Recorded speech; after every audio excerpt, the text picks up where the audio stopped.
જી નમસ્કાર દર્શક મિત્રો, આજે દત્ત અને દાતારની ભૂમિ એટલે પવિત્ર ગિરનારના સાનિધ્યમાં આજે વર્ષોથી સૌ પ્રથમવાર આજે મહાઆરતીનું જ્યારે આયોજન કરવા જઈ રહ્યા છીએ ત્યારે સૌ ભવનાથ તરીકેના વેપારી એસોસિએશન, ડોળી પ્રમુખ એસોસિએશન અને સૌ યાત્રી આજે અહીંયા હાજર છે અને સૌ સેવા ભાવીઓ ગુરુ દત્તાત્રેય ભગવાનની આરતી કરી અને એનો એક અનેરો લાભ લે છે.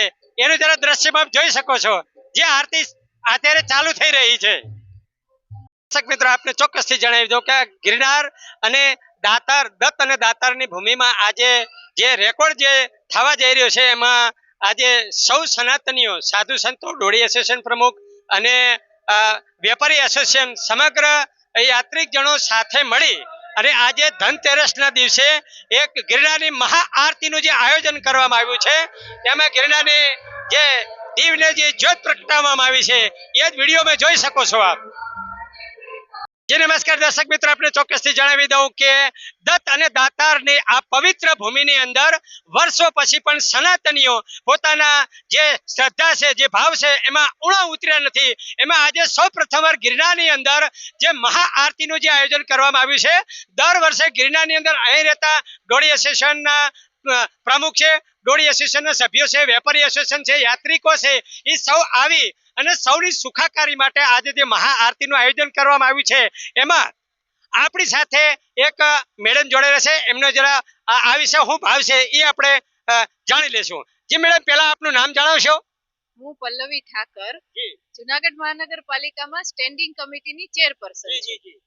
જી, અને આ જે મહાઆરતીનું આયોજન કરવું છે એમાં જે ભક્તો પ્રત્યે કે અહીં જે સ્થાયી ગણ છે એના માટે જે દત્તાત્રેય ભગવાન પાસે સુખાકારી માટે એના વિશે આપ શું કહેશો? જુનાગઢનો ગિરનાર એ હિમાલયનો પણ પ્રપિતામહ છે. આ હિમાલયનો પ્રપિતામહ વર્ષોથી જુનાગઢ વાસીઓ છે એ અનુભવે છે અને અહીંયા 33 કરોડ દેવતા, અહીંયા જોગણીઓ ડુંગર છે, અહીંયા માં અંબાના બેસણા છે, અહીંયા ગુરુ દત્તાત્રેય છે, અહીંયા નેમિનાથ ભગવાનનું સ્થાનક છે. એટલે સર્વે ધર્મના લોકો માટે અહીંયા એના સ્થાનકો છે અને વર્ષની અંદર કરોડો યાત્રીઓ છે એ ગિરનારની યાત્રા કરે છે અને ધન્યતા અનુભવે છે. ત્યારે આજે પ્રથમ વખત આ ડોલી એસોસિએશન અહીંયા ગિરનારની અંદર જે લોકો પોતે રોજગાર મેળવે છે અને અહીંયા જેમના દુકાનો છે, ધંધા રોજગાર છે, એ બધાએ ભેગા મળી અને આ દિવાળીના પાવન પર્વમાં આ રીતે ગિરનારી મહારાજની આરતીનું એક આયોજન અહીંયા કર્યું છે અને ખૂબ સુંદર વાતાવરણ. આ પ્રથમ વખત આ આરતી થઈ રહી છે.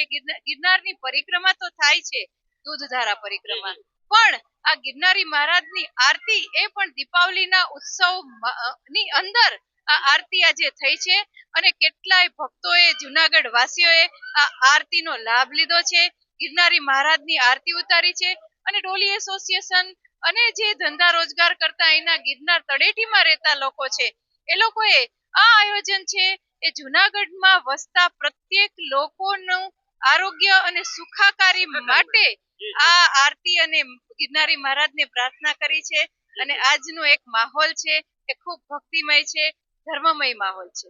જી જી જી, સૌ યાત્રિકો છે, ત્યારે ભાવિક ભક્તો જે છે, અહીંના સ્થાયી લોકો છે, એ મહાઆરતીમાં હાજર રહી અને ગિરનારી ગુરુ દત્ત ભગવાન પાસે પ્રાર્થના કરી છે કે સૌના આરોગ્ય, સુખ, સમૃદ્ધિ અને શાંતિ માટે જે મહાઆરતીનું આયોજન કરવામાં આવ્યું છે. જે આવા જ વધુ વિડીયો માટે આપ જોતા રહો દી મિરર ન્યૂઝ. ચેલાજી ઠાકોર, ભવનાથ તળેટી, જુનાગઢ. નમસ્કાર મિત્રો, હું ફિરોઝ ઈરાની આજે તમને એક નવી વાત કરવા આવ્યો છું. દીવ મિરર ન્યૂઝ જોતા રહો, સબસ્ક્રાઇબ કરવાનું ભૂલતા નહીં અને શેર કરવાનું પણ ભૂલતા નહીં. સત્યની સાથે જોડાતા રહો. નમસ્તે મિત્રો, હું છું ચાંદની પરમાર. આપની મનપસંદ ચેનલ એટલે કે દીવ મિરર ન્યૂઝ ચેનલને લાઈક કરો, શેર કરો અને ફોલો કરો.